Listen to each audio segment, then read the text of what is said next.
love to switch gears because I want to make sure we have time to talk about the charter situation, and Mike brought it up. The charters, just in general, what they've done for a race team, and then for somebody like us who wants to get in, it's a very interesting spot right now for me in terms of to purchase a charter or not to purchase a charter.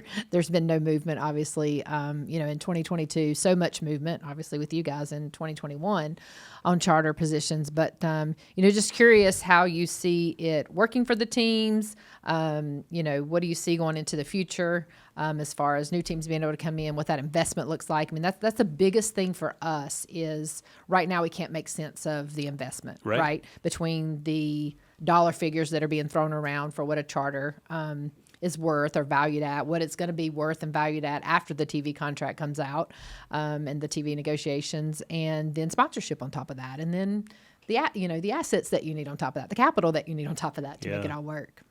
Yeah, look, I think it's a great step forward, right? And you could just we could ask Chip Ganassi how great a step forward it was, right? So it could have been a team owner like Chip who put his blood, sweat, and tears and money into being in the sport for many, many years. If he decided that it wasn't going to work for him, he would have had a building and some cars, and it would have been worth some basically nothing, right? Especially in that year because the new cars were coming. So his scrap metal wasn't even worth scrap metal. And thankfully, he had these things called charters that he could sit down with Justin Marks and he could get something for the effort. And I think that's what everybody in sports that's a team owner is looking for, whether you own the Minnesota Vikings or the New York Yankees. You want to have an asset that's going to hopefully appreciate in value, that at some time if you or your family wanted to sell it, there's somebody that's going to buy it. And I think you see today with the amount of transactions going on, whether globally in European football or here in the U.S., there is tremendous interest in owning professional sports teams of any kind. Yep. Right. And so I feel like the challenge is, and I would say, Kelley, would you have a different opinion of being able to, businesses like professional sports teams and many other businesses just trade on a multiple of their revenue, right? So how, you bring in X amount of revenue and a buyer's going to give you 3 times, 6 times, 10 times, 20 times what that is, and that's how they value it. Yep.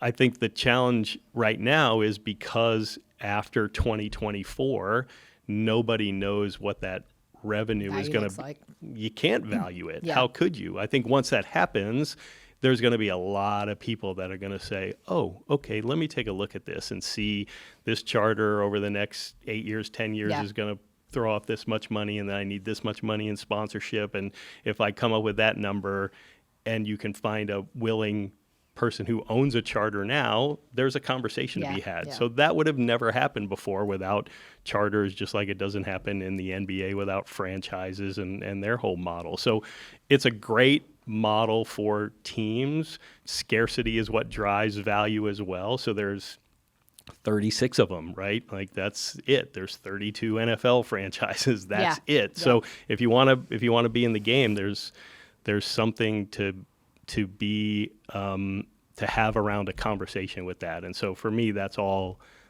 positive. What it looks like, between now and the next charter deal, I have no idea. But I feel like, back to the conversation we had, there is really good alignment on what it should look like, in terms of this model moving forward. And now it's just the devil's in the details. Yeah, exactly. Yeah, that's exactly where you're at, because I had those exact thoughts and figures, a year ago going into discussions with people in terms of looking at charters. And now I just don't know what it's going to look like. Nobody so does. how can you make a decision on? I mean, look, we want to be. You want another one? We want to be Exactly. 3 cars, right? Exactly. But like, I'm not. Exactly. I wouldn't sit in front of Michael or Danny or Curtis Polk and say, "Oh yeah, we should go get this one at this amount of money." And they was like, "Well, what's it worth moving forward?" Oh, none of us know. Well, then why would we do that? Yeah. It's a weird time. It is. It's just a weird time in terms of the discussion right now. Yeah, it's like trying to go out and sell something when you don't know what the cost is going to make it or whatever. You don't know what those margins and all that kind of stuff looks like. You mentioned Curtis Polk. I'd love to know a little bit more about him. He's Right. like this mystery man to me. Is I he? hear his name. I haven't got to meet him. Haven't seen his face, or anything, or met him in person. But he's obviously very involved in the team. And is he? Yes.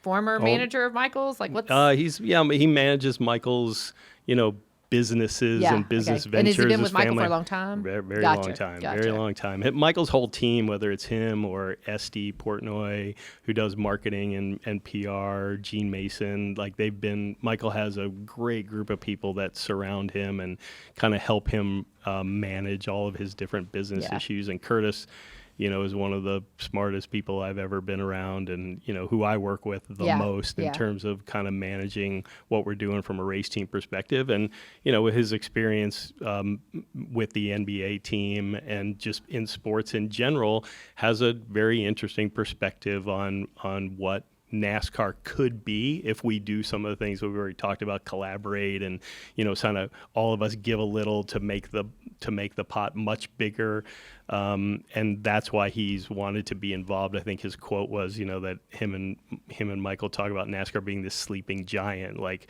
the experience you get. I mean, even he was blown away coming to Daytona with us for the first time and standing next to Bubba, with the jets flying over, and he's like, I don't even go in the locker room in a Hornets game, and we're the owners. Like, this is unbelievable. And so the more people we introduce that to from outside of the motorsports realm, the more exciting it gets, because there's this different perspective, and he brings a lot of that to what we're trying to build at 2311. Very cool. Is Michael's involvement through Curtis Polk? Is it fair to say that? Because I'm talking. When Denny was on the download, he brought up Curtis's name so many times. It's like Dale and I are looking at each other going, it sounds like Curtis Polk is the one that's it's kind of probably like when Dale talks about me. Come on now. Of course it is. Exactly right. Of course.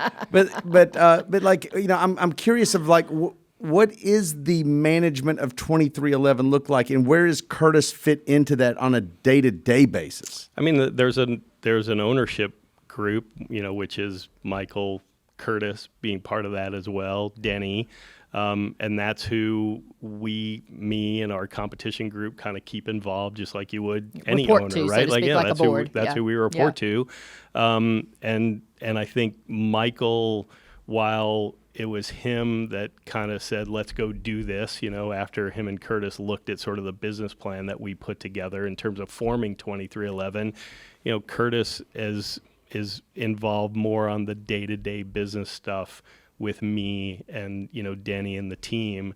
So that's kind of where he has certainly become more involved on the team side as well, working across the other teams, bringing his perspective and Michael's perspective. Michael's in these meetings as well sometimes. Is he really? Oh, yeah. Talking, he talking about what he's learned and some of the things that he's seen. So it's just, it's a regular business structure. It's nothing special. Does he live here?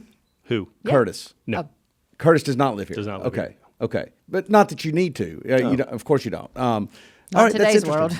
Not in today's world. That's right. So Curtis doesn't live here, but he's very involved in the day-to-day stuff. And that's interesting because, like, I've read a Sports Business Journal piece just a week or so ago that he was featured in, and it's just like everybody says the same thing, and you just said it, like he's just this brilliant mind, right? He brings a lot to the table just on his business sense, and I find that interesting because I feel like this sport has a lot of great business minds in it. Totally. So I've just been intrigued by the Curtis Polk. And many of those. Yeah, absolutely. And if you look at, the business minds come from other areas, Sure. Roger Penske and Rick Hendrick and Maury Gallagher, and those are the people that, back to what I said of the people we're trying to hire, to say, what are we doing it that way for? That's what you want. And those guys came in and bought this team and said, what are we doing it this way for? Could we? And again, just our business. Forget about the bigger NASCAR structure.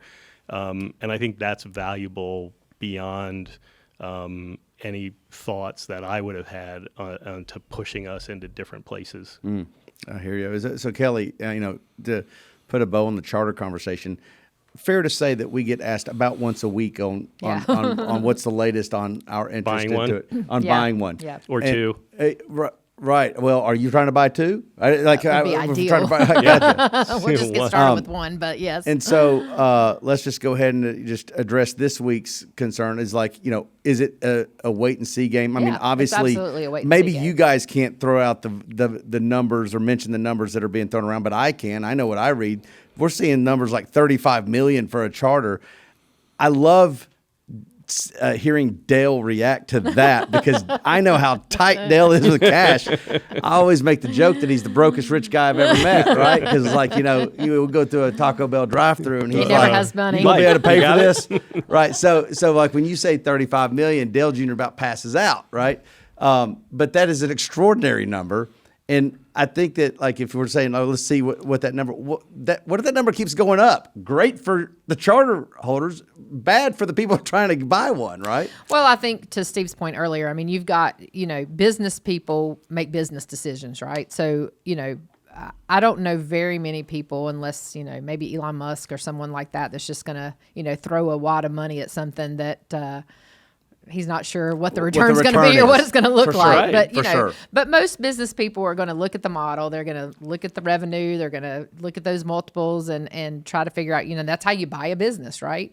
And so I think just because, like you said, we don't know what that looks like right now. I mean, we haven't had a charter sell for more than 13 million, so 35 million is 3 times, as much. Wow. And So well, I could also say that Phoenix Suns just sold for $4 billion. Well, yeah, exactly. So 35 million is kind of a deal. Exactly. Right. I mean, it depends on how you look at it, right? Exactly.